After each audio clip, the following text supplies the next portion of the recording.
ಧ್ವನಿ ಮಾಡಿ ಮುಗಿಸಿ ನಾವೆಲ್ಲ ಕೂತ್ಕೊಂಡಿದ್ವಿ.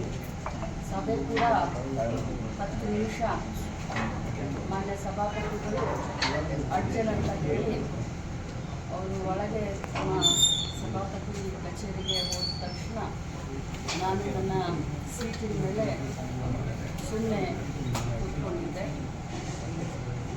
ಆದರೆ ಸಿ.ಟಿ. ರವಿ ಅವರು ನಮ್ಮ ನಾಯಕರಾದಂಥ ರಾಹುಲ್ ಗಾಂಧಿಯವರಿಗೆ ಡ್ರಗ್ ಅಡಿಕ್ಟು ಅಂತ ಹೇಳಿ 3-4 ಬಾರಿ ಅಂದರು. ನಾನು ಮತ್ತೇನು ಸುಮ್ಮನೆ ಕೂತ್ಕೊಂಡೆ ತಾಳ್ಮೆಯಿಂದ. ಮತ್ತೆ ನನ್ನನ್ನು ನೋಡಿಕೊಂಡು ಡ್ರಗ್ ಅಡಿಕ್ಟ್ ರಾಹುಲ್ ಗಾಂಧಿ ಅಂತ ಡ್ರಗ್ ಅಡಿಕ್ಟ್ ರಾಹುಲ್ ಗಾಂಧಿ ಯಾಕೆ ಅಂತೀರಾ? ಹಾಗಾದರೆ ತಾವು ಕೂಡ ಆಕ್ಸಿಡೆಂಟ್ ಮಾಡಿದ್ರಲ್ಲ, ಹಾಗಾದರೆ ತಾವು ಕೂಡ ಕೊಲೆಗಾರರಾಗ್ತೀರಾ ಅಂತ ಅಂದ. ನಾನು ಹಾಗೆ ಅಂದ ತಕ್ಷಣವೇ ತಿರುಗಿ ತಾವೆಲ್ಲರೂ ಹೇಳಿದ್ದೀರ. ನನಗೆ ಆ ಪದವನ್ನು ಬಳಸಲಿಕ್ಕೆ ತುಂಬ ಅಸಹ್ಯ ಆಗುತ್ತೆ. ನಾಗರಿಕ ಸಮಾಜದಲ್ಲಿ, ರಾಜಕಾರಣದಲ್ಲಿ ಭಾಳಷ್ಟು ಧೈರ್ಯ ಮಾಡಿ ಭಾಳಷ್ಟು ಕಷ್ಟದಿಂದ ಒಬ್ಬ ಸಾಮಾನ್ಯ ಕಾರ್ಯಕರ್ತೆಯಾಗಿ ಇಲ್ಲಿವರೆಗೆ ರಾಜ್ಯದ ಎಲ್ಲ ಮಹಿಳೆಯರನ್ನ ಪ್ರತಿನಿಧಿಸ್ತಾ ಇದ್ದೀನಿ.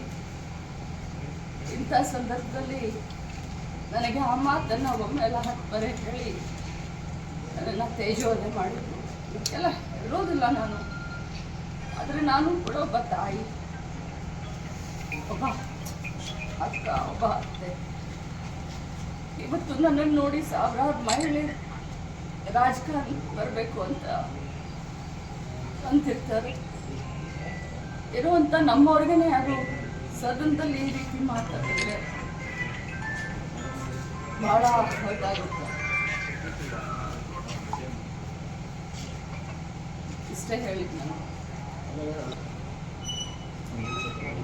ನಾವು ರಾಜಕಾರಣದಲ್ಲಿ ರೋಷಾವೇಶವಾಗಿ ನಾವು ಭಾಷಣವನ್ನು ಮಾಡಬಹುದು. ಆದರೆ ಇಲ್ಲಿಯವರೆಗೆ ನಾನು ಹುಟ್ಟಿದಾಗಿಂದ ಒಂದು ಇರುವೆ ಕೂಡ ಕಾಟ ಕೊಡ್ತಂತವಲ್ಲ. ನಾನು ನನ್ನ ಪಾಡಿಗೆ ರಾಜಕಾರಣ ಮಾಡಿಕೊಂಡು ಕೈಲಾದಷ್ಟು ಜನರ ಸೇವೆಯನ್ನು ಮಾಡಿಕೊಂಡಿದ್ದಂತೆ. ಕೆಟ್ಟದ್ದನ್ನು ನೋಡಿದ್ರೆ, ಕೆಟ್ಟವ್ರನ್ನ ಕಂಡ್ರೆ ದೂರ ಹೋಗೋದು. ಸ್ವಾಭಾವಿಕ ರಾಜಕಾರಣದಲ್ಲಿ ಇದೀವಿ ಅಂತಂದ್ರೆ ನಾವು ಸ್ವಲ್ಪ ಧೈರ್ಯದಿಂದ ಇರಬೇಕಾಗುತ್ತೆ. ಆದರೆ ವಿಧಾನ ಪರಿಷತ್ತು ಅಂತಂದ್ರೆ ಹಿರಿಯರ ಚಾವಡಿ, ಬುದ್ಧಿವಂತರ ವೇದಿಕೆ. ಆ ವೇದಿಕೆಯಲ್ಲಿ ಅವ್ರು ಮಾತನಾಡಬೇಕಾದ್ರೆ ಎಲ್ಲರೂ ಧೃತರಾಷ್ಟ್ರ ಕೇಳಿದವ್ರು ಬಂದು ನನಗೆ ಪಕ್ಕಕ್ಕೆ ಬಂದು ಹೇಳ್ತಾರೆ, ಸಾರಿ ಅಂತ ಹೇಳ್ತಾರೆ. ಆದರೆ ಯಾರು ಕೂಡ ಅದನ್ನು ಖಂಡಿಸ್ಲಿಲ್ಲ.